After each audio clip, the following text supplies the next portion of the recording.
start at ground zero. Because when you're at a good position, that's when you will know that ground zero is facing some problems, you can rectify it. If you don't know udhar kya ho raha hai, how can you probably rectify a problem when you're up there? Yeah. So you need to go up the ladder in order to learn all of those mistakes, and when you're up there, you make it perfect. We were like, long term down the line, we want to bring Taylor Swift to India. So her performance fee and everything, it comes down to an investment of close to 300 to 400 crores. We can host her at Ahmedabad's Motera Stadium, which has a 1.5 lakh capacity. Okay? Now, even if you sell each ticket at a minimum of 10,000 rupees, right, you make a 1,500 crore revenue, which is 5 times of what you're investing. Yeah. But where do we get that investment from? वो 300 करोड़ तो वो नहीं दे रहे. Exactly. From my perspective, I don't think we've had a bad experience with an artist exactly. We've had a bad experience with the artist management. Okay. The managers have a massive ego. Okay. That he's my artist, you will have to listen to me, otherwise the artist will not perform. If I call him at 12 at midnight and tell him ki bro, tomorrow by 9 o'clock I need X number of volunteers, he will make sure, he will stay up till 3 o'clock arranging the volunteers and make sure that everyone is there on time at the event. So these people saw that value in him as well, the competitors, they tried to poach him. He went there as a spy for us to see what's going on there. To see what's going on over there. Okay. And then he came back, with us, to us like, bro, trust me, they are doing the stuff, they're going to fall down very soon. Okay. They are trying to keep up with you guys, it's not happening for them.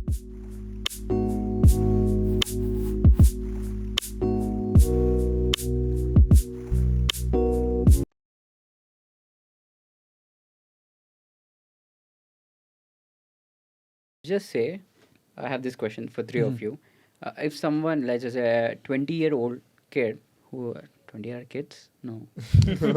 I mean, 20-year-old kid. Okay, let's just say if a 20-year-old kid who's excited to start something in event management industry, what suggestion would you give it to him? I mean, he should not have the excitement, but more about passion to do it.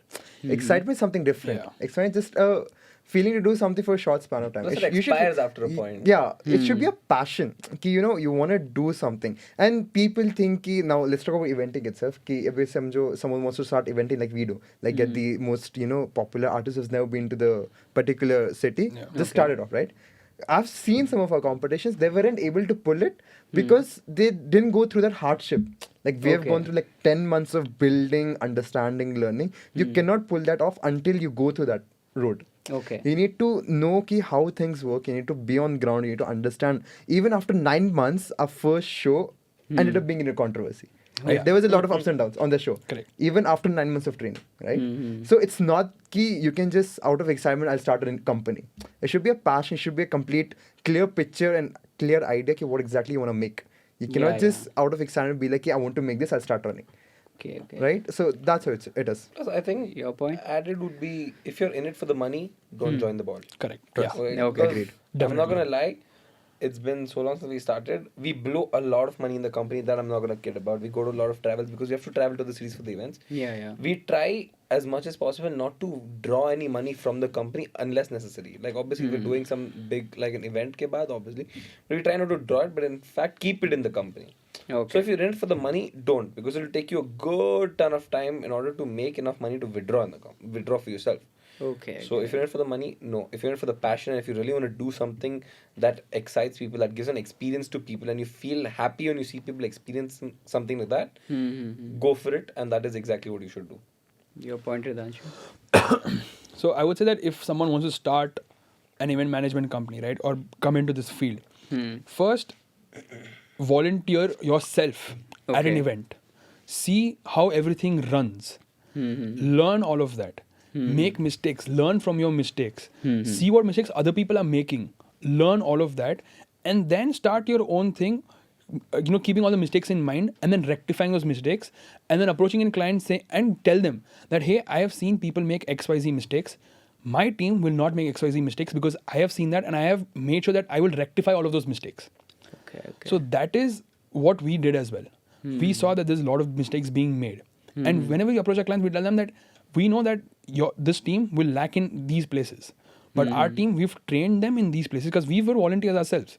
We know that what mistakes can be made and we know how to tackle them. So we have trained our volunteers to tackle those mistakes, and that is why you should hire us. So if someone is starting, go through the entire process of being a volunteer yourself, and then try to start something where you can give volunteers to an event. Okay. That is what I would say as a good suggestion to a person who wants to step into this field. You cannot just see someone at their peak and then copy paste that entire thing and start at the Yeah, peak. it doesn't work. You can't do that. You have to start from the ground, build steps up there. You cannot just do. If you start from down, it's bungee jumping. You go down. Yeah. There's no way up. It's bungee jumping. Yeah, you just go down. Like you start from the top, you go down. Really you love your cannot reference, come up. Because we've seen that happen. The competitors that have come in, they copy paste our exact same business model, like ditto. All right, they pitch to the client with lower rates, thinking that they can come in, and they have tried with our existing clients as well, and our clients have said no, we want quality. Money is not a major factor for us. Quality over everything. Exactly. So they started at the top, they came down, they had a few high points, and then they just stayed at the bottom. They couldn't come back up again. Whereas if you build steps to the top, it is only way up. Yeah. They only see the Buzz Ent, which is now. They didn't see it like the exact stuff that 1 we year put back. in August, in July, August. Yeah. They've not seen that. They've just seen February they've done their own show. Yeah. This is a business model. Control C, Control V, copy paste. Okay. ऐसा नहीं चलता है. Yeah, it doesn't work. Yeah. Especially in this industry, I think everyone prefers a quality over money. Yeah. Probably not even 90% of the people out there in the eventing industry, quality over money. Because they know if there's quality, they will continue to have more customers at their own events. So they want someone who can promise that quality. Even our existing clients, like even if our competitors go to them, they've said no to them just because they trust us with the quality. Yeah. They know ki they don't want to switch and do a test or pilot project. They know our work. They know we are good at it. They'll give it even if it's expensive than the competitors. Yes. Right? It's like that saying goes that if something is working well, don't mess with it. Don't change it. Yeah. Just don't mess with it. Yeah. If Buzz Ent is working well, they're giving the results that they need, why try to experiment something else and then if it messes up, what happens? This is a 50-50 chance. But then if something going well, don't change it. Yes. Like people thought ki, it's easy business model, anyone can start it, right? They haven't seen. So basically, when Buzz started growing and everything, we three started traveling to the events, but on particular cities, right? So people started assuming, oh, there's good money, you can make money, because they didn't see 9 or 5 months back, okay? Ki what was behind that 5 months that took us to travel right now, right? They just assumed, ki, oh, there's good money, you can travel around, right? You can travel and they around, just stay copy in paste, and major then hotels. and then they ended up, probably they'll have a good, peak, just bungee jumping, jump high, and then they see going themselves down. Yeah. So that's what they do. Like, you cannot start up something without, as Shako said, from ground level. You need to learn from ground and then start. You need to also see the backstory, ki what was the struggle behind it, behind a specific business model. What is it like? Shakur and I, we've traveled to Embassy Riding School, which is about 35 kilometers from the city, for events where we've not gotten paid. And it was a massive music festival. It was probably the worst trains in December that Bangalore had seen. It didn't stop raining for 48 hours straight. Damn. And the event attendees still came. We still managed the event. We were in raincoats throughout. I had to throw away my jeans. It was that dirty. Like Damn. the entire venue got so muddy that when I was trying to walk, I have slipped and there's been mud up till my calf muscle. Okay. So my foot was that deep in mud. But then we still pulled through all of that because we knew that event is our passion and we want to make sure that it runs smooth for everyone else. Yes. No matter whatever we are going through, we'll make it happen.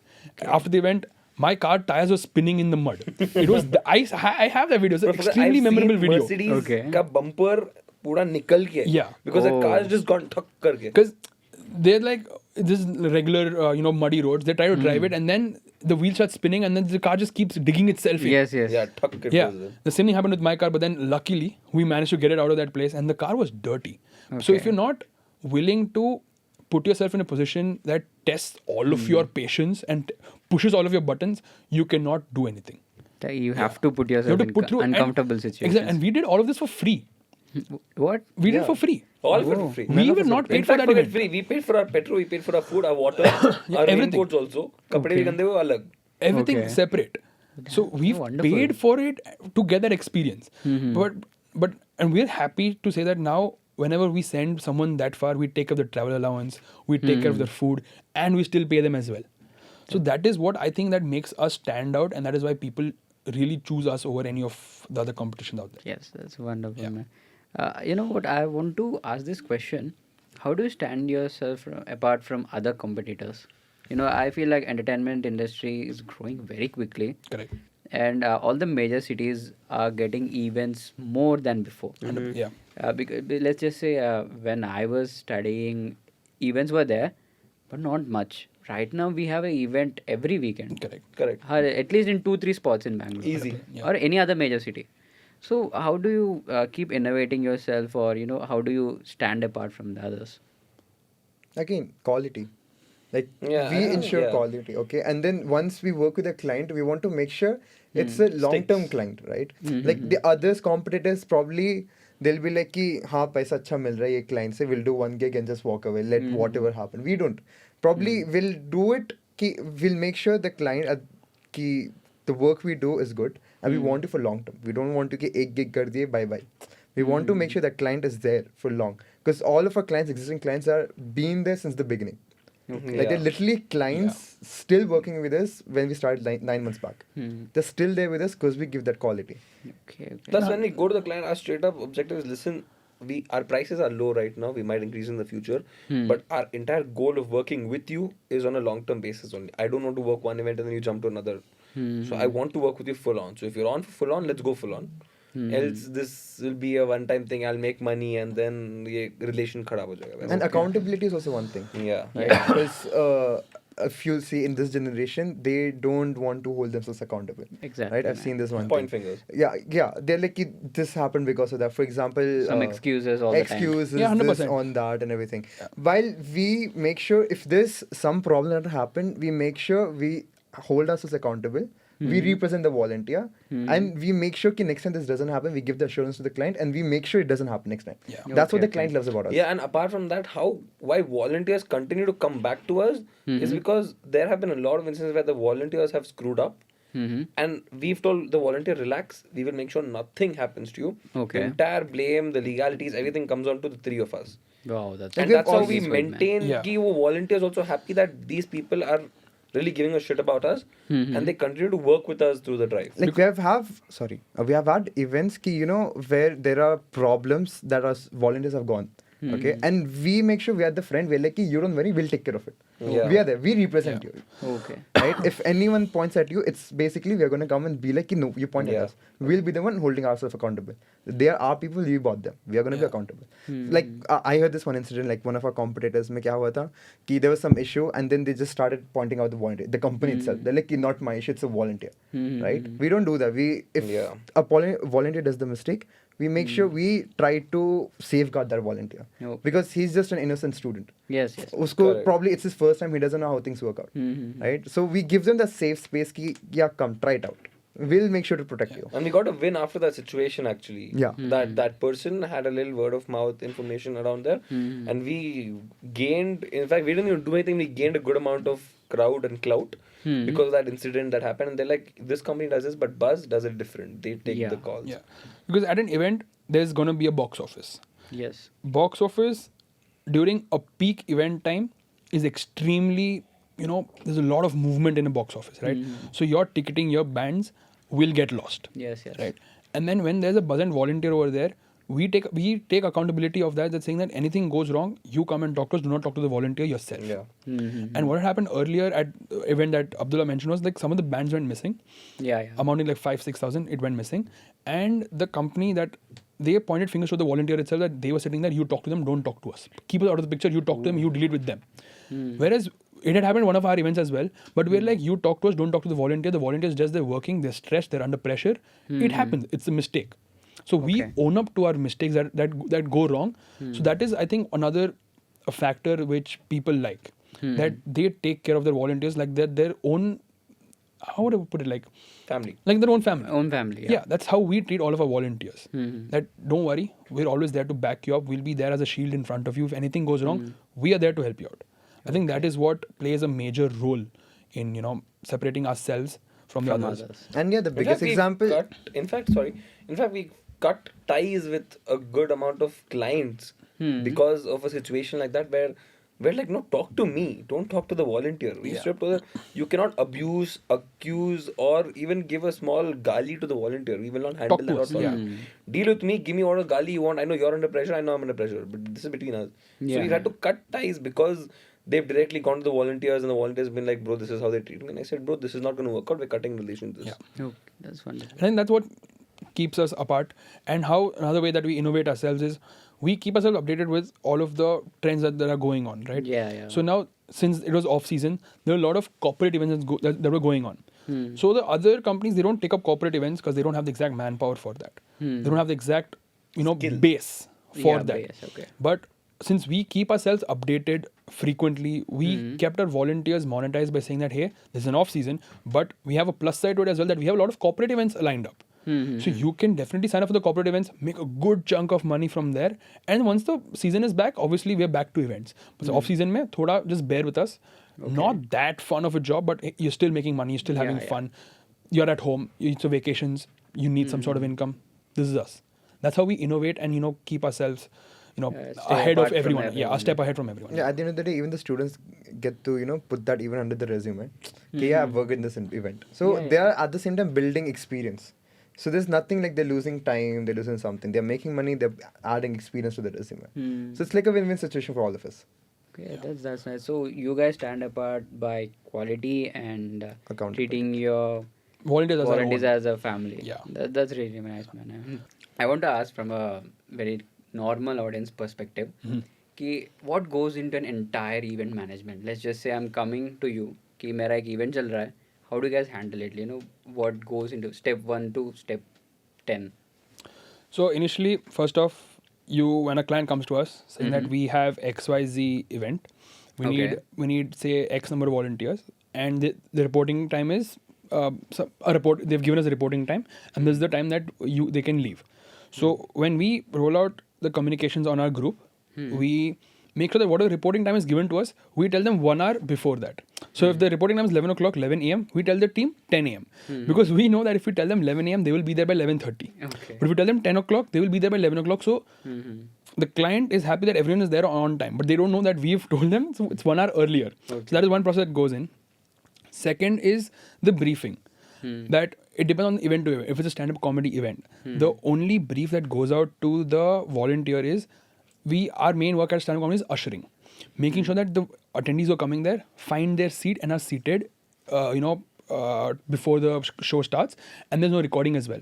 So we just give them a quick brief at the venue itself that, hey, welcome to this event.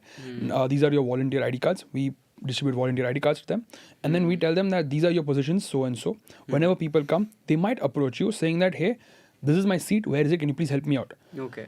Do not babysit the audience, just guide them that, hey, your seat is probably in the front row towards the right. Then the audience is smart enough to go there. That's one part of the briefing. Second part of the briefing during a stand-up show is do not record, because the stand-up comedians put a lot of work, and if someone records and puts it out, people will start coming to the shows. So you have to keep an eye out on the recording as well. No one is recording the event continuously for a long, prolonged time. And I think that's about it. That goes in a basic stand-up event. If it's another live event, then we have multiple briefings. We have multiple teams. We have a backstage team. We have a box office team. We have a crowd management team. So all of them get different briefings as well. And when it's a larger event, the client has someone from their own team as well who is supervising the teams in those respective teams. So they usually take the briefings for the box office, saying that when someone comes for a guest list, make sure to read the name properly, tick it off, and then hand the badge to them and all of that stuff. And I think that's about it. And backstage, only a few select people are supposed to go there. Not everyone is allowed there. The artist movement will be going on, so make sure that you don't create a lot of ruckus. There's not a lot of movement, backstage and all that stuff. Because when there's a lot of movement backstage, the artist can notice it. Like if I'm performing here, if someone is walking over here or over here, in my peripheral vision, I can see the person walking there. Okay. It's a distraction to the artist. So those are the briefs given to the volunteers. And I think that's about it. That goes on to basically manage an event. All the briefings are done at the day of the event, all right? And the team heads, if it's a larger event, the team heads give them the briefing. We give them a general briefing as well, but a more in-depth briefing is given by the client itself. Okay. And for shows like Veer Das, we have briefs given to them a day before itself on an online meet, saying that you will have to do so and so work, because in other cities we are not able to go there, right? Okay. We just have our team lead handling it, and we need to ensure that even though that we are not there, everything is running smoothly. So we take an online meeting for them, an online briefing for them, saying that, hey, these are the pouches, this is how you seal them, make sure that no one is recording the show and all of that stuff. So that's basically what goes into the start to the end when a client brings us an event. We take it, release a form, shortlist volunteers from there. Shortlist volunteers from there, and then add them to a WhatsApp group. Give them the briefings, give them their reporting timings, give them a dress code if any, and then ask them to be at the venue by so and so time, so that the client also can give them a briefing. And if we're there, we'll take a briefing for them. Okay. And then at the end, when the event ends, just have a quick debrief as well as to what, if any, what mistakes were made, so that we can rectify them for the next show. So like in Veerdas, if someone was recording, like they ripped open the pouch and they were recording, how do we tackle that in the next show? So we take that to apply it in the next city, so that the same thing doesn't happen at the other city. So we take all those learnings during a debrief, and once the debrief is over, everyone can leave, and then we release a form for their payments. They fill up with the UPI ID, and once the client clears our invoice, we clear their payments within the same day or by the next day. So that is what happens from the start to the end, from when a client brings us an event. Yeah. It does sound so hectic, man. Like, obviously, every event, most of the events have some kind of unexpected turnouts. 100%. Not most, all. Or So there's something that All will events, go wrong. Something has to go wrong. Okay. Only then that nazar is also broken when the thing goes wrong. Yeah. Okay. So you just need to keep a calm head and make sure that wrong is not becoming big. You just make that smaller and rectify. And if a mistake is made, ensure that if it's a India tour, right? So we had the Summer Arena India tour, we had the Vedas India tour. So just make sure that if it's happening in one city, the clients travel to all the cities. Okay. So they can see that the mistakes are repeated. So it's on us to take a debrief after the event and make sure that those mistakes are not repeated in the next city. So that is where we build client trust as well. That these sorry. So that is where we build client trust as well. That these people know their shit. They know where they're going wrong. They're rectifying in the next city, so that we don't have to inform them that, hey, these mistakes were made. Please don't make it in the city, because we've already taken care of that for them. Okay. So that is where another part that comes into when a client brings us an event as well. Oh, Yeah. That's so intense work to So manage. debrief everything. is a very essential and crucial part at an event, because that is where you learn what went wrong, what went right. Again, that's important. Like what went right. So if we tell them that use this method for pouching the mobiles, right? A volunteer could have probably found a more efficient way to do it. Yes. So we can take that feedback and then utilize that in the next city to enhance, to speed up the entire process as well, because that helps us. So we had done that in Bangalore. So we had done a show in Ahmedabad. So we figured out that when the audience is in line, just hand out the pouches and help them seal it up on that point itself. It'll speed up the process. Yes. Very simple thing. We didn't think about that in the prior cities. We're like, when they come to the gate, we'll just give it them at that time. But then in Ahmedabad, we saw that if you give it in the line itself, it increases the speed of the people going inside the auditorium, increases efficiency. We never thought of that, but a volunteer thought of that. So we implemented that in Bangalore, because we had 4,000 people coming in for one show. Oh, damn. And if you give 4,000 pouches at the gate, all hell is going to break loose. Yeah. Because giving it to one person, make sure they seal it, then letting them inside, it's not going to happen. So we had a huge ass queue, and the three of us and our volunteers, we just started handing out pouches to everyone in the audience. Like in the line, here, take this, please seal it up before you go inside. And that really, smoothened our entry process as well. So that is what happens in debrief as well. Take the good things, bad things, rectify it, and then let it run smooth from there. Wonderful. If at all any conflict arises or big mishap happens, who steps in first to manage everything? It's usually Damage Shakur. damage control kind of thing. Usually Shakur. Shakur. It's always Shakur. Not usually. It's always Shakur. I mean, yeah, because all of these conflicts happen towards the end of the event. Okay. Yeah. And towards the end of the event, at an event, I am someone who needs to have everything running smooth. Yeah. I cannot take any mishaps and anything, because I have seen myself that when something goes wrong, I kind of sort of lose my cool. I'm like, bro, this is not supposed to be done. Yeah. Okay. Yeah. And then I've realized that's my mistake. So at the start of every event, I tell them that if I will be under pressure, a lot of stress, the client will be pressurizing me to make sure everything goes right. Yeah. So if in case I do shout at you, no hard feelings, it's just the pressure talking. Okay. So I've made sure. Then I'm like, if not me, reach out to Shakur. He will talk to you with a calm mind and he will take care of it. Okay. So anything that goes wrong, he takes care of it, because on the day of an event, it's very stressful for me to take care of it. So yeah, operational wise, we've had a lot of changes in the company internally in the dynamics of what each of us play as a role. So we've learned at the end of the day, he is good. I mean, fantastic in managing the operations. So when it comes on the day of the event, I take a back seat. You will find me probably just hanging with the volunteers or grabbing something or just looking at it supervisionally. So he tends to lose his cool because he's obviously under a lot of pressure, because I'm like, we need to fulfill this. It's your thing to fulfill this. I've got the client. You have to execute the operations. So when things are a little haywire with him, so that's when it comes to me. Because when he's in front of a client, he tends to fumble. Stress bhi hai, because he's always doing a lot of things. So that's where I come, like, I will take care of this part. You make sure that the operations are running smooth. So if something goes zui, then I have to go wee. Okay. So if volunteer section, usually the client section is what Shakur handles. Yeah. Volunteer side, it's usually me and Shakur, because even I'm somewhat a cool person, okay? Because Ridansh is like a very hothead. He's a hothead. During events, if something goes wrong, no. You cannot. Trust me, he has shouted at us. Like, bro, big way. If something goes wrong, I'm like, he doesn't buddy, get no. boo-boo. I do not take shit on the day of an event. Yeah. Thankfully, everything went well today. So yeah, it's usually when, people get offended because of this guy, they'll come to me or Shakur. Yeah. And then we're like, bro, he's under pressure. After the show, he'll really come and apologize if he has said something wrong or something. So he does that. So After during the event, the he's like, debrief- I'm sorry, I said this, I shouldn't have, because I was under pressure. He knows he's doing it wrong, but under the pressure, he's not able to think right. Yeah. Because he wants to make that thing done. He's under that pressure. But unfortunately, Mr. Abdullah Khan also tends to flee away when it's the right time. So during debrief, so since he stays far from the city, so he has to be home by a certain time, because it's in the farther away from the city, so his parents need him to be at home before a certain time. He's never there for the debrief. Yeah. So it's all falls down to Shakur and I, that taking the debrief and all that stuff. So he's sometimes never there for the debrief and all. So that also arises some Always, conflicts. to be honest. Yeah, always. Yeah. Always. So that's also become a point of conflict between us, that hey buddy, you are never here when the event is ending.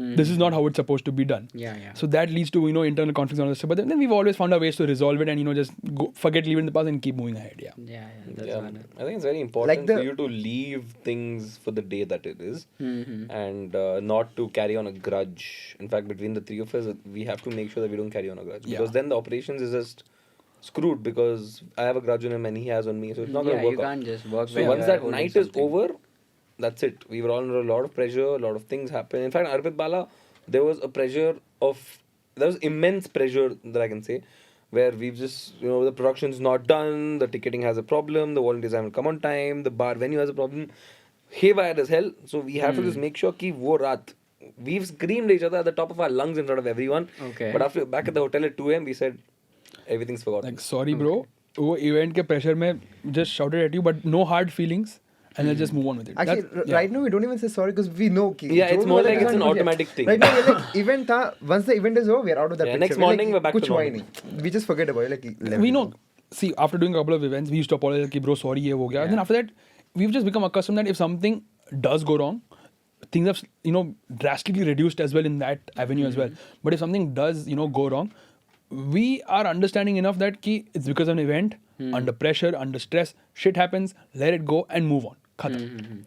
And that's what we do as volunteers as well. Before a show, I make sure to tell them that I might shout at you if you're not doing your work properly. All right? I will lose my cool, but it's not from my heart, it's just from my mind. Okay? I do not hate you. Okay? I do not hate you at all. Okay. It's just the stress talking, but just don't be scared of me. And don't hate me for that. Okay. Because after an event, people have gone to him and told him, bro, I am scared of Ridanshu. I don't want to talk to him. You go talk to him, please. Trust me, I was scared of this guy. During the events, I I'm don't not remember talking the to first this couple guy. of months. Like when they started beginning at the very start, I never approached this guy. I was like, I'm not talking to Baat this nahi guy. karna, yeah. I'm like, this guy's gonna kill me or something one day. I'm like, I am gonna stay away from this guy. He used to talk to Shakur. Shakur used to tell So me. Shaku was the mediator. He was the mediator. All So, the time. let me stop you guys there. In case any conflict arises between you guys, how do you handle it? He's the mediator. Saas, Bahu, me. So I usually have problems with what he does. He has problems with what I do. Okay. Alright, in the initial stages. So he used to tell to Shakur and I used to tell to Shakur, because Shakur is the common mutual best friend that we had between the both of us. Okay. I didn't know him that well. He didn't know me that well. So whatever, if I have a problem with him, I tell him ki bro, Shakur Abdullah is not doing his work properly. Please ask him to go away. He's just handling social media. उसको ज़रूरत नहीं है bro. अपने को तो अपन खुद कर लेंगे. Canva लेके बैठे हैं. We'll take it on Canva and do it on our own. And then as time progressed, we're like, I was wrong. It's just not Canva. There's a lot of stuff that goes into it. And then after that, there's that mutual understanding that builds between the people over as the well. time, That you understand that it's not easy work what they do, and then we started talking, and then everything got resolved on its own, and now we're here. The difference was mainly because we three jumped in a partnership without, like, for example, me and Ridarshan, without knowing each other. Correct. Yeah. So there was a Yeah. conflict of interest ki why this guy, why this and all. So at the beginning we had that thing ki I'm not gonna agree to this guy. It was always Shakur who had to take the headache.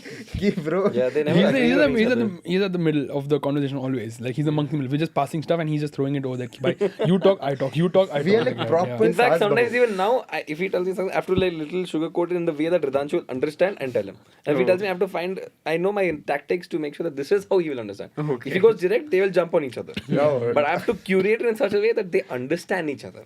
Damn. Even right now we have that, khatti mitti relationship Yeah. where we will start Khatti fighting mitti. randomly. I mean, like within 5 minutes we'll just start conflicting and we're like, no, Like if he's saying something, I will say something like, bro, you are invalidating my feelings. You are invalidating my thoughts. Randomly out of nowhere. I'm like, what are you saying, bro? So that's what happens. Yeah, but at the end of the day, we're like, yeah, just chill. It's just, Sub chill. Yeah, Yeah, it's all Abhi cool. to right now is just here. We've Yeah. spent a lot of time. I mean, I don't even want to get like during that's what has happened. So we have shared the same we've room. traveled to cities since we traveled to Veerdas for the first time in October. Okay. And we just started this in late August. So whatever money we had, accumulated, we just spent it on our travel and hotel and everything. So we didn't have that much hotel, budget to buy 3 separate rooms. So all 3 of us were in one room. So we're all just sleeping together. We're like, And that's a fresh this is a relationship we great came into, team okay? bonding activity that we have here. All 3 of us in one room. So Yeah. But to be honest, good that memories was though. that was like good memories, and that was where we started understanding each other more. Yeah, better. because we Yeah. spent time together. In fact, Yeah. a recent trip also, we spent 5 days together. We were in Delhi When we for landed, a show. I said, listen, both of you don't show your face for a week. I am exhausted of your face and talks, please. It is crazy. damn. Like we spent good 5 days in Gurgaon, and again we got closer over there as well because you learn so much about a person when you stay with them for like Yeah. multiple days. Okay. It is great. So I see you guys learn new things in your profession every day. So do you guys take that to your personal life too? What is that one thing which has impacted a lot? Let's just say something you have learned in your professional life, which is something you are implementing in your personal life too. I would first start with that. So, Okay. this is something which I've learned recently. Mhm. Ki when I have my opinions, I feel like I'm right. As Ridanshu says, I am head wired to myself. Yeah. Like before I used to be like, yeah, I know everything. I know this is the right way. Until when you come into business and everything, So did I. yeah, you're like you need to understand you're not right always. Sometimes you might be right, sometimes you are wrong. I need to understand that. It took me a lot. Even right now, we have conflict about that. I am right, he's right. But at the end of the day, we understand each other's opinion. Like how So that's what I learned from this professional life. Ki you need to understand you're not always right. Maybe Yes, sometimes you're wrong. You need Yeah. to accept that you're wrong. Okay. Hold yourself accountable. Learn from that. Ki you were wrong. Maybe there was a more efficient way to do that. Okay. So that is what I've learned. Ki you need to accept that you're wrong. People don't do that. Yeah. There's also that accountability factor that plays a vital role. If you hold yourself accountable, then you have space to grow. But if you never hold yourself accountable, if you never feel that you made a mistake, there's no place to grow. Okay, so Because you- as he said, ki, at the beginning we used to have a lot of conflicts. We used to have Yeah. this way, ki I had my opinion, he had his opinion. Yeah, And we yeah. used to have a conflict over there. Until we both realized ki, yeah, we both have a valid point. Yeah. But probably one of them is right. Yes, and one yes. of them doesn't make sense. Right? That is what we realized. Mm-hmm. So what is your takeaway? I honestly don't really know because like everything that I've learned from here, some way or the other, I'm utilizing it into my personal life as well. Yes. How to manage my finances, how to be a better leader, or how to talk more efficiently and all of that stuff. So whatever I've learned here, somewhere or the other, it plays a vital role in my personal life as Personal well. life. Yeah. So I would say like basically anything that I've learned here, I have somewhere or the other utilized that in my personal life as well. Mm-hmm. Yeah. What about you, Shaku? I think I've learned a couple of things. Yeah. One is I was not a team player a couple of years ago. I was a very solo duo. Yeah, I found that, man. So I wasn't a guy who'd delegate work. I was like, I'll take it up all on my own and I will burn myself into it. And then this entire process taught me that you cannot do everything on your own. You need an Yes, entire yes. team to delegate work to. So that's one of the things I learned. Hmm. Other thing is I used to be very unfiltered and very, very overwhelmed and excited kind of a personality, which tend to take me in the flow, and words blurt out, and I just don't give off a very mature vibe, or people just stop taking you very seriously. And then in the process, I've learned that you need to be a very composed man if you're dealing with people like a client or with community members who are going to look up to you saying, this is our co-founder. Yeah. So it's taught me about how to compose yourself, how to balance between your, when you're with your person and when you're at work. You Yes, can be yes. a kid there, but you can't be a kid here. You got to be mature. Exactly. So I've learned in that process to be mature and composed and give off the right vibe, so the other person gives a shit about your words. Yeah. Don't you guys feel like, when you get really serious about the stuff what you're doing, you automatically become calm and composed, even in your personal life too? Definitely. 100%, yeah. Yeah, because I personally observe this in a lot of people I'm meeting these days, and I myself have become a lot calm and composure. Just like Shakur, I was very, unfiltered Yeah. to say. But yeah, that's something, we all do that. I 100%, feel. yes. And one more thing is like, did the dynamics between you all were like this in the beginning?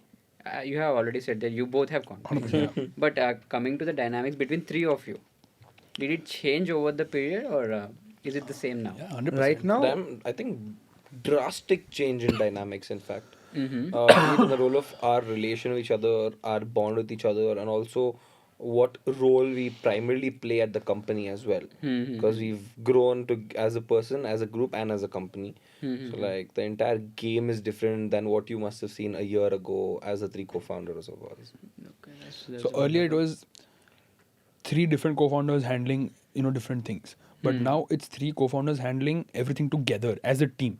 as a team. Yeah. So earlier it used to just be him handling all of the marketing. We'd never, bothered to see what he was doing, or if he needed an opinion, he just asked us. We gave our opinions and everything. But now it's not like that. We give him ideas. He shares ideas, and it's like a collective idea that we put out now. So whatever we do is together. We do it together. Earlier it wasn't like, it was like he used to manage his own thing. I used to manage my own thing. He used to manage his own thing. It was just like 3 co-founders are existing in a company that's running. But now it's not like, it's like everyone is coming in together, everyone's opinions matter and all that stuff, and we take it forward together as a whole. Okay. Yeah. So that's a huge change that I would say from the starting to now. And I can see you guys are managing that dynamics wonderfully. yeah, like it was. Before we had like co-founders started. Right now we're the pillars of the company. Yeah. Like we 3 have to be together for the company to run. For sure. Right now, if even one of it falls, the company falls. Right now, For we are sure. at that position. Yes. Ki right now, we 3 also have made ourselves so strong ki nothing can fumble us or break us apart. We have made sure that we are strong enough even after all the conflicts and That's- everything. We understand each other and we try to compromise. And yeah, one more thing, compromise. We compromise a lot with each other. A lot. Yeah, because we're 3 very different people with very different problems, issues, and personalities.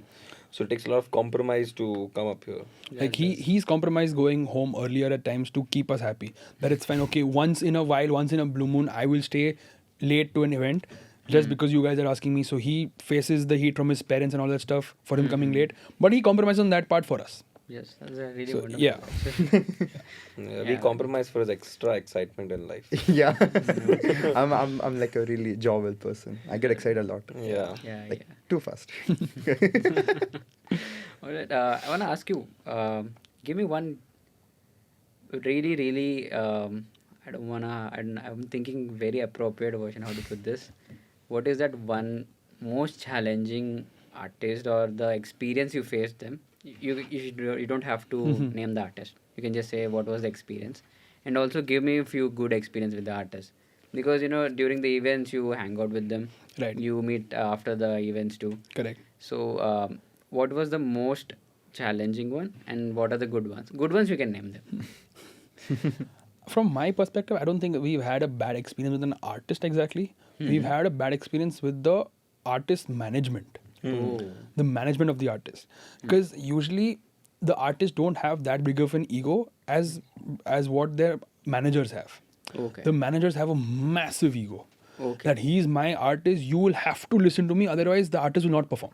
Oh, okay. So that is what we've faced. So I would say that, and also sometimes the event organizers as well. So we faced a problem with the event organizer wherein he's like, for a pilot program, I need 60 volunteers, but I will not pay any of you. Oh. But the artist was massive. So we're like, and the company also, the company was huge. So we're like, as a pilot for one event, let's take this up, let's do it. So we took it up, we brought in 60 volunteers and everything. And when we went there, we realized that 60 volunteers was a huge stretch. He just needed 30. Half of the manpower that he's requested. But we had brought on 60 people. So we had to take care of the food and everything. Food and, luckily there's a metro station near the venue. So we didn't have to take care of the travel. Otherwise, we would have had to take care of travel. We would have spent a lot of money. So that is one horrible experience that we faced with the client and artist manager as well. It's just the trying to manage the ego of the artist manager, nothing else. But this is one huge, bad experience that we've had with a event organizer. And after that event, we're like, you know what?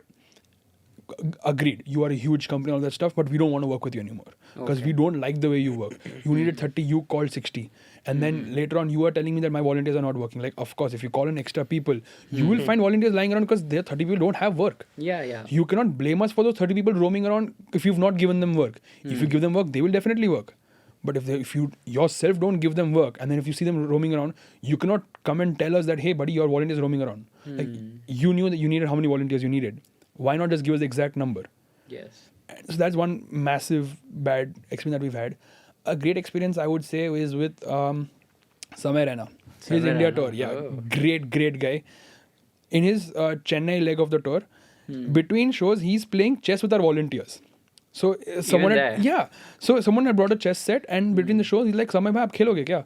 He's like, chalo. And Samar is he's a great chess player. He's a great chess fan as well. So on the stage, they laid out the chess mat. He's on a video call with someone and he's playing chess over here with the volunteers as well. So artists like these are amazing to work with. Veerdas as well, great person to work. He doesn't talk a lot, backstage and stuff, but he's a very calm, composed man as well. Then another artist, even Anuv Jain. Very humble guy. And backstage during meet and greet, he's super chill. He has a great heartfelt conversation with the people that he's meeting. Doesn't belittle anyone or anything. He's a very calm and composed man, and I just love, working with artists. I can't imagine Anuj Jain screaming at top of his lungs, man. Exactly. He just like very calm, very calm. Very calm. Love working with such kind of people. Absolutely love it. Like all these artists are like really calm. Like probably people have showed them in a way, like pictured them in a way that they're, they're big artists, they have ego, but in reality they are the most down to earth people. They'll talk properly to you. Probably see maybe if they're stressed out, they won't talk because understandable on the situation they're in, right? But then otherwise they're like a very calm person, very humble. They talk to people because at the end of the day they also want to interact with their fans, right? They want to understand their fans. That's how they become big. Right? Instead of having ego and not talking to the fans and everything. So that's what I was saying. The artist manager takes everything control into their own hands. Even if the artist is telling them it's fine, they're like, no, it's fine, you have to go. So the artist manager has a massive ego that it's just not easy to fulfill easily. That's wonderful, man. One more thing is you see the events, they're coming up to India right now. The flow is massive now. Right. Even the world-class artists are coming and, do you have any ideas or plans to even bring the world-class artists? That future is goal? That is our future goal, yes. All right. Our long-term plan is to host a pretty good level music festival. So we're doing it at smaller scale right now. Where one artist, now it's two, and then we'll scale up. So scaling up, that is our long-term goal, to bring in a massive artist to India and just watch them, make sure that everyone has a great time in India. So something like that. It's in our pipeline, but it's very further down the pipeline. We were long term, down the line, we want to bring Taylor Swift to India. Trust me, I have... Bro, Weekend, Taylor Swift, Travis Scott, sub bro. So if we are calling Weekend, please give me a call, man. I need early passes, jo kuch bhi hai, please. So we have, probably somewhere in my notes, I have the entire breakdown. So her performance fee and everything, it comes down to an investment of close to 300 to 400 crores. Okay. We can host her at Ahmedabad's Motera Stadium, which has a 1.5 lakh capacity. Okay. Now, even if you sell each ticket at a minimum of 10,000 rupees, right, you make a 1,500 crore revenue, which is 5 times of what you're investing. But where do we get that investment from? Exactly. But there's other logistical, issues as well, that, transporting an entire stage and all that stuff. It's very difficult. When she does her shows in US, she has 9 trucks traveling with her, with all of her stage equipment from city to city. Damn. You cannot fly all of that or ship all of that to India. It's going to be extremely difficult and extremely costly. That's not factored into 300 crores. But then that's one of a very, very, very far-fetched long dream that we have. But is there in a pipeline to bring a massive artist to India and have them perform? Because if you bring a massive artist to perform in India, it'll definitely sell. And if you keep a ticket low as 10,000 people from other countries will fly down here. Because people on an average spend at least 50 to 60,000 rupees, like converted to rupees, for a ticket for a Taylor Swift concert. Yeah. But if you bring them to India, just 10,000 rupees, it's dirt cheap for them. Yeah. It's extremely cheap. They're like, mera flight cover ho gaya, hotel sub cover ho gaya, and I'm still saving money than going to another country. Exactly. So that is what we had planned long ago, but then there's no capital. We don't have the capital to do it. So that's the problem. Yeah, if you call Taylor Swift, so it's gonna- we the will be placed. game over. We will be placed on not just Indian charts. We'll be placed on international charts. This company call them here for the first time. It'll be massive. But again, very far down the pipeline. yeah, it will happen. It will happen. Oh, for yeah, sure. But That's what- that's hopefully. the plan that we want to do, right? We want to get artists who have not performed in this country or a particular state or something. That's how we become the talk of the town. Yes, Yeah. Because exactly. just like Arpit Raj, he became And so a we talk of keep the it town. unique Yeah, compared to the because we don't want to get competitors. the same artist again and again. Doesn't make sense, right? Rather, bring a new experience to the people, Yes. right? For example, Arpit was a new experience. Exactly. Like yeah. the rage and everything was different. Like the complete vibe was different. If you go Yes. to a other artist, rap stars, show or something, concert, it's a different vibe than what Arpit had. Yes. So that's why we want to create different experience with different artists. That's what we're focusing on. But yeah, pretty soon we might be getting an international artist. Yeah. You never know. Oh, man, looking forward. And if you notice, like you had mentioned, there's a lot of events happening on a very frequent basis. Yes. Because of that, the attendance at all these events has drastically dropped. Yeah. Like with a very reputed company, they had done like 3 events in a span of 1.5 months. We were there at all 3 events because our volunteers were working for the production at that event. So now we physically saw that what the amount of attendees that used to come to that company's events about, let's say, in 2022 is extremely different from what is coming in 2023. Okay. So 2022, when they hosted a very, very huge international DJ, they had about close to 5,000 to 6,000 attendees at that event. Okay. Okay? And they had oversold. And they had to, rebook a new venue, bring another massive venue into place and stuff. But this time they had to downsize the venue. Okay. They chose a bigger venue. They couldn't sell enough tickets, so they downsized the venue to a smaller place to accommodate. So when the people come in, the venue looks full. Okay. So that is what is happening. If there are more and more events this frequently, people don't have the spending capacity to keep spending at these events every weekend. And those event organizers cannot expect to have the same attendance across every weekend. It's just not practical. You can call probably, I won't give that same example again, but if you call any other major artist, but in the past 2 months, if you've hosted a major artist coming in every weekend, that person, a normal person, will not have the capital to spend again on the 5th or 6th event that you're hosting again. Exactly. So that is where I feel the event industry is going wrong. Yeah. That don't host these massive events every weekend. Host them like once in 2-3 months. Then your attendance will pop back up again because people will have that excitement. Exactly. Ki, this massive event is not going to happen for the next 3-4 months. I should go for it. But if there's something happening every month, every weekend, they're like, we missed this. Probably we'll have something else in the next weekend. So that is something that I feel that is probably going to hamper along as well. It's like the saturation point, basically. Yeah. It reaches a saturation If you point. have a lot of fun every weekend, you reach a saturation point that you're like, I don't want it anymore. Yeah, I don't want to go Right? out. Could you guys agree with this statement? This is the major difference when you guys started out and right now. I mean, when we speak about evolution of the industry, it's since I've come from a very movie-related industry, I see how there's a shift of the youth and the spending power of people from going to a movie to going to a concert. The movie industry is more like a downfall according to my looking. Okay. Because we see that there's almost 4 movies every weekend launched in just South India alone. Every weekend there's 4 new movies. And I mean, I used to be a movie enthusiast, but I'm like, how many movies can I watch? I've reached saturation point because I'm like, if not this, I'll get another comedy movie next month. So I feel why this is dipping, event industry is rising because that same crowd is coming here for a physical experience rather than a screen experience. Screen experience. So I feel like this same situation what's happening to the movie industry now will be the same with the event industry in the next couple of years if this continues. Okay. And if everyone reaches saturation point, and then the industry will just move back into something like an AR or a VR experience. Oh, damn. It just becomes like a whole cycle. Yeah. So I mean, since the movie industry is dipping so bad, they're having to relaunch movies that were back in the 2010s, to retain those customers and to be able to cope up with the expenses that are bearing on such luxurious places. So I am afraid that same situations might happen in the event industry in the next couple of years if this line continues.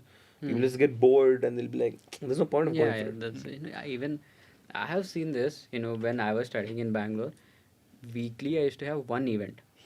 Maximum in the auditoriums or outside the city. Monthly 3-4 at max. Bade events I'm talking Correct. about. Right now I see every weekend we have one or two big artists coming. yeah.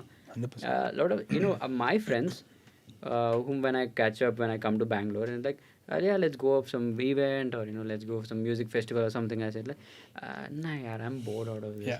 Yeah. I just went last weekend. Yeah.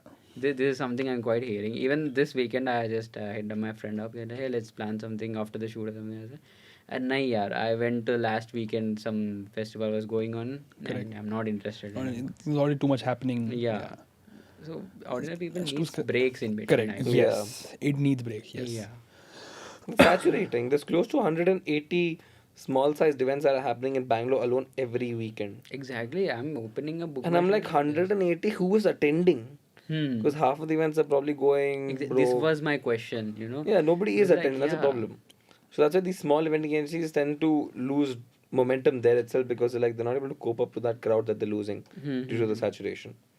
So yeah. That's it. Do you think technology has a major impact in either growing or decreasing of the event management? I mean, technology, it smoothens the customer experience of booking and so from a customer, if I'm a customer, right, if I would have been using, let's say Bookmyshow existed 10 years ago when the technology was limited, right, Yeah. it would be a hassle for me to book a ticket, right? Yes. Like for setting up different ticketing categories of like movie theater setting different seats and all this stuff. It's a huge hassle.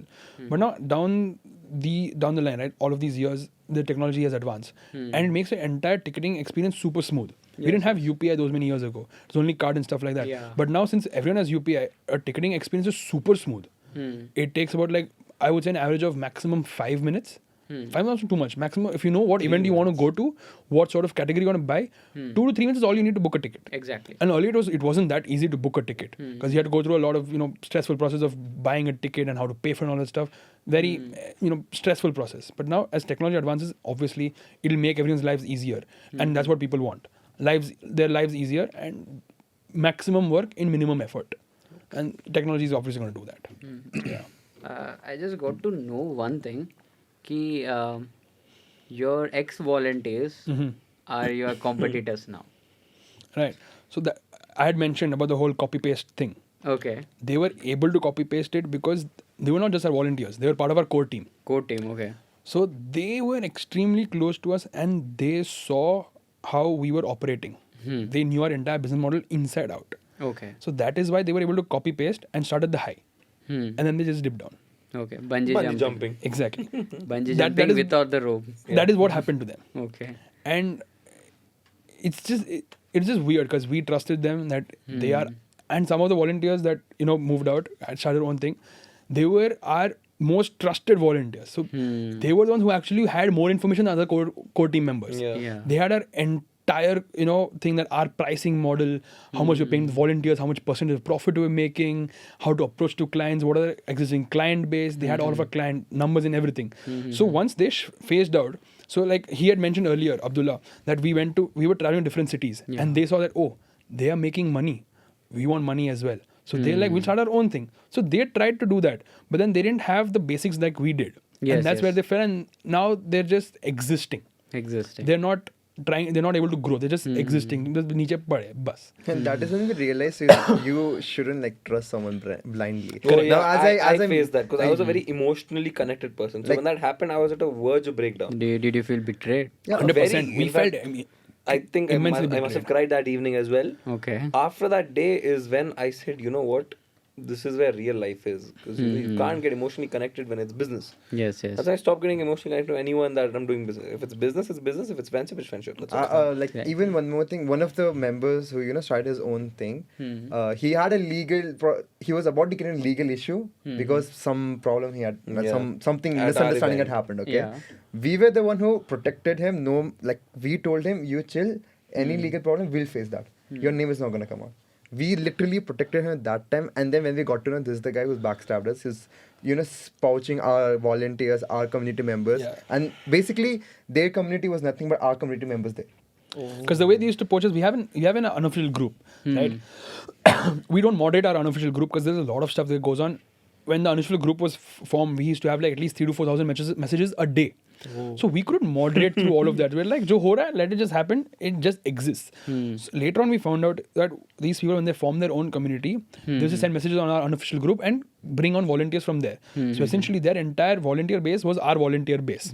Their method of sending communications was our method of sending communications. Yes. Like Shakur has an extremely distinct way of texting. When you send the message, he says like, hey, hey, hey, on the top of the message. Now, if you look at their message, it's the same format, just the, content has changed a bit according to the events. Yeah.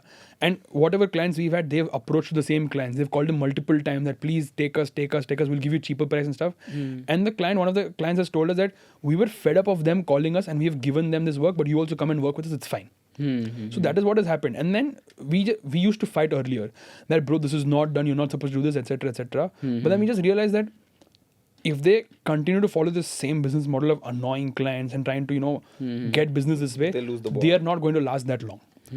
Why are we breaking our heads on that when we're already at a safe projecting Safe, path, of growth, and they are not? So you guys are the OGs, yeah. Why should we break our head on Yeah, that? the OGs. Why should we break our head on that? So basically, Let them just exist. And then now, if you check it out, no one is there. at this point, Yeah. all our competitions, the community that they have is basically our community, right? Okay. Like they were able to start directly from 500,000 people in their community through us because we had that big of a base. Now we cannot ask like 3,000 people to be loyal to us, right? Yeah, They have the yeah. freedom to go work anywhere. Exactly. Right? Now they were like, you come to us, we have better business. And all. So basically, all these communities started because of us.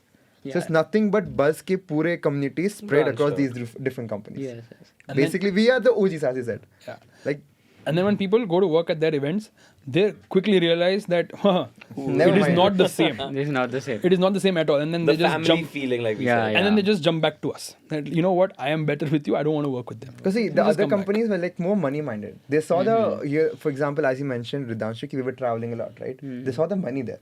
Ki, oh, they're traveling and everything. They're like full luxury life and everything. And then they were like, ki, we can do the same thing. They were more money minded. Ki, we want to make money.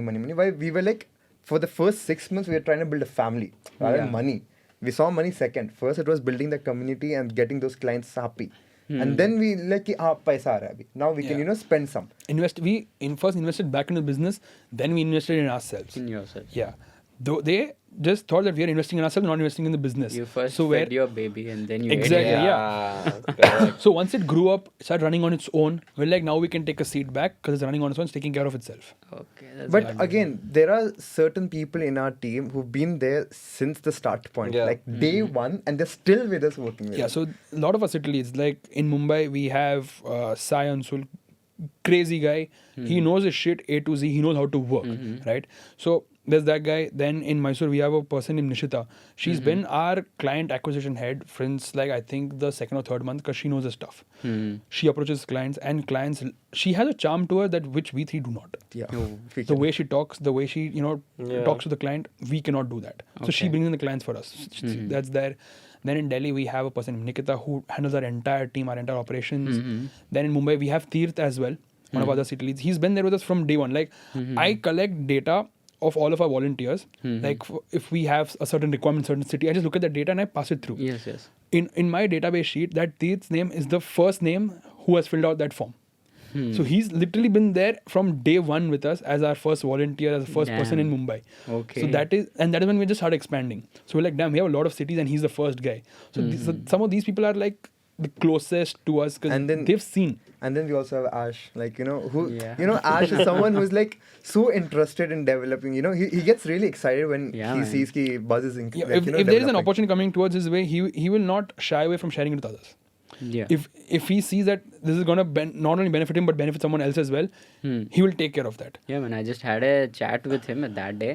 And I feel like, yeah, I've seen your podcast, man. Exactly. It's wonderful, and these three guys, Correct. that would suit perfectly Yeah. for your team, and Like these members, like there are more names, but like it's gonna take forever if you start Very, naming out. very, Yeah, very yeah, long yeah, list. very But these are long. people at the top. These people are like the ones who've been there from the start, from the downfall, from the upward, everywhere. They've been there with us. Yeah. Yeah. They've been through the struggle with during the competitors when the people started coming out and pouching and everything.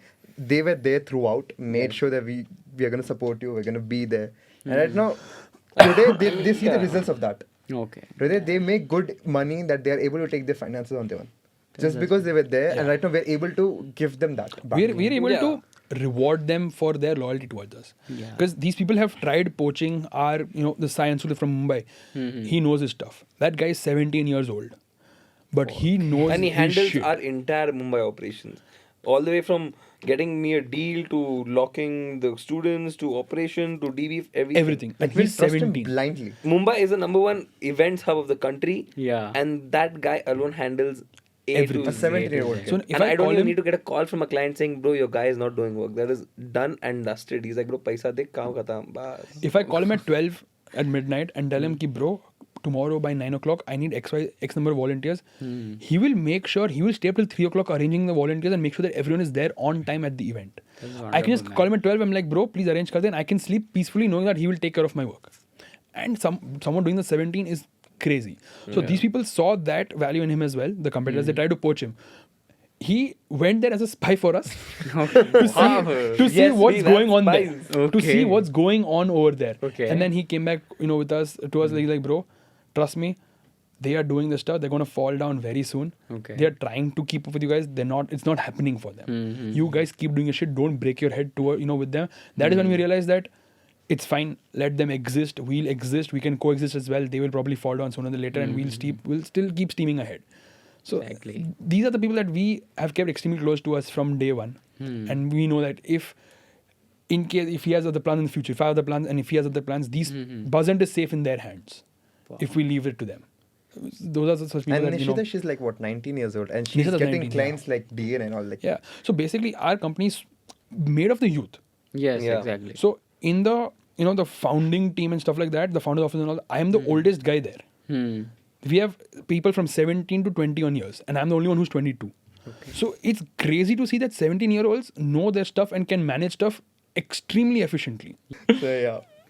I mean, just an add on to the point is, we want to monetize our entire community and operations at Buzz Entertainment, and I think our core people are a living proof that if you've stuck through our tough and tides, then we will go an extra mile in order to make sure that we pay you back in the most fair manner. And it's not like we're going to stop right there. We're going to continue expanding because we've got a lot of spaces and a lot of verticals to open at Buzz. Okay. And we will always be ready to get more people on board. In fact, we've just recently had about 25 new interns at the company. And I don't think we're going to stop at that because we're going to keep growing. So if you want to do something, just knock and we're there. Subtle placement over there. Yeah, And I love this. it's I don't know what to say. It's like that meme that if you are not there at this point, you don't deserve me at this Deserve me point. at this point, It's basically just like that. Yeah. If you're there with us at here, you will deserve us. You will deserve Exactly. it at this point as well. And another point that I would like to add on is, don't be afraid to take that first step. Yes. yes. If an opportunity does not come knocking, you knock down the door and make the opportunity for yourself. Hey, That's yeah. Yeah, I wanna end this with few valuable takeaways from you guys since you started somewhere in teenage years, I guess so. Yeah. So, what is the two things you want to say from your perspective to someone who's starting, trying to follow their passion or trying to take that big step of risk? This is pretty much the same thing, that don't be afraid to take that big risk. Okay. Unless you take it, you will not know that whether you are going to fall down or you're going to make that jump. Make the jump. And then once you're at the end result, you will know. If you make mistakes, you will know to not make the same mistakes during your next jump. And you might even make the first jump extremely successful, and that's what is required. To that first jump is what will ensure that you will probably be, you know, living your course of life that you always wanted to, but you Okay. couldn't because of you didn't have that one leap of faith. One leap of Just yeah. take it. It's very simple. Whatever you What I would say is break the ki- curfew. Yeah. Break that curfew. so what I would say is ki people, you know, tend to give up really early because they're confused. They don't know what to do. I mean, if you look at Buzz, we didn't know ki how this would end up, right? We were confused, but it's just the first step that, as Ridanshu said, towards ideating your actual idea. Right? No one comes out with a proper plan of action. Ki, you know, I need to do this. It's because we start Buzz with something else. It's somewhere else right now. Yes, yes. Right? As you grow along, ideas come. You make it perfect. Yes, right? yes. And then if you fall, get up, do it again. Like you should not just be like, "Gir gaya, abhi khatam, I'm done." If you fall, get up, do it again. Yes, yes. I guess you are the best person to give this advice. I'm the best person. So yeah, that's all. I mean, just do it, man. Like, Yeah. one more thing, there's nothing to lose. You're losing nothing if you start something. I've lost nothing while starting Buzz. People say you might lose time, you might lose your energy and everything. There's nothing to lose. It's just you're learning, you're creating, you're celebrating your confusion basically. Right. Exactly. So just take the first step. You're nothing to lose. It's on Nike, just do it. Not sponsored again. I wish they do, man. I wish they do. What about you, I Shagun? think there's two ways we could put this down. One is a professional look and one is a personal look. Professionally, I would say do not be that normal 19-year-old or 18-year-old kid. Do something extraordinary, because I did something extraordinary and I do not regret a single decision I've made in my entire life. And I hope I can continue on the same path of no regrets. So if you think you're gonna do that normal thing which our parents or grandparents did, get a 90% degree, get into an IIM, get a job, have kids, settle down, I feel like at one point either you will give up in the middle, or after you've reached a certain point you will just be like, this is not what I want, and you're gonna be too late. So while you're doing something of that that's going to give you stability in life, also do something that you feel like, if I go that extra mile aside and take a detour, that might just be the best decision of your life. Because this Exactly. is the best decision of my life. To 100%.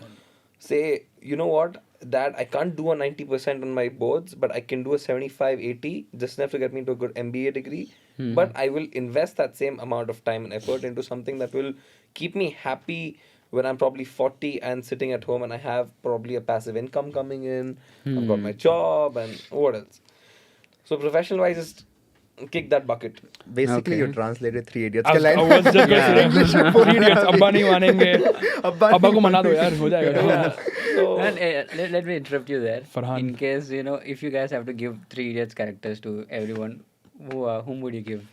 No. I would be Amir a Khan. He's Farhan Qureshi because उसके अब्बा नहीं Oh, yeah, मानते. yeah, yeah. He's Farhan Qureshi. Okay. Who is Amir I and... Amir, who's Amir Khan? Probably you. probably, yeah. Yeah. Ranchor Das. Chachar. Ranchor Das. Chachad. No, Raju's in here, I guess. Raju is him, no. I don't know. Yeah, Raju could be him. No, Very no, likely. Raju Like is very last minute scared. solution. No, No, you're the last minute person. Raju was the no, last Raju minute was person. scared to do Yeah, something. I don't think that no one is Yeah, Raju. nobody's a Raju in this gang then. Both, I guess, You everyone both has a are- bit of yeah, Bit of Ranchor, Ranchor, I yeah. am Farhan. Full अब्बा Perfect Muslim. अब्बा नहीं मानेंगे मेरे. Stay out late. अब्बा नहीं मानेंगे bro. So yeah. So, Yeah, kick that's that it. bucket and... Yeah, please, sorry, man. Yeah, so I mean, just kick that bucket and make it happen. And don't overthink it. I used to be an overthinker for most part of my life. I mean, I still overthink, but not in the business wise. कि कल क्या होगा? कल जो होगा होगा. Because I mean, I'm not even kidding. 2 days ago, Abdullah and I and him were in the most worst situation where I have gone out at midnight to grab a chai and to get fresh air to have a breakdown and not at home so I can get some fresh bed. Because we were in a very tight situation. Yeah. And then I just said, you know what, I'll go home, I'm going to get a good sleep, I'm going to figure it out tomorrow. So, Okay. just let it flow. Like कुछ ना जो कुछ होगा वो होगा. हो जाएगा. But हो जाएगा. कुछ तो है, ऊपर जो वाला होना कुछ है वो होगा. जो होना है वो होगा. Yeah, Yeah, as you And the said, next day, I'm not even kidding, next day I woke up and at 2 p.m. the issue that we had was Resolved. solved. Oh, And I said, man. how the hell? Yeah. And it was so smoothly solved, everything just put in line in the next one, everything was sorted. And I'm Everything like, 3 दिन से दिमाग खराब कर रहे थे इसके लिए. I mean. So, yeah. You know what? It's quite lovely having you guys for this conversation. Oh, and, you know, we loved I it really as well. enjoyed it. I didn't feel like I'm having a serious podcast. I felt like I'm having a chit chat with my friends. To be Rate our honest. podcast compared to others. Now, now let's do this. The dropout graduate boys. The graduate dropout. Graduate. Graduate Oh, dropout. you messed that up also. Nice. Okay. Ah. So, that Right, was man. nice. And one more thing is, I felt like I'm watching Three Idiots, the startup version. Actually, you know, it's lovely seeing you guys. You know, coming over your fears and all the struggles and how you guys manage to keep this lovely bond between you guys. You know, there's a lot to take off from you guys. You know, I'm trying to learn. I learned a lot, to be honest. I'm also gonna go with the flow. I'm gonna follow my passion here. Not to overthink, which is something I'm still working on. Yeah. But I'm still fresh stage now. Yep. Right. Let's cut the episode. It's been lovely conversation with you Same. guys. Thank you so much for I'm having gonna us. Thank you so drop much for having us, all the socials of Buzz Ent down here and also mine. Okay. All right, guys. Bye. See you all. Bye.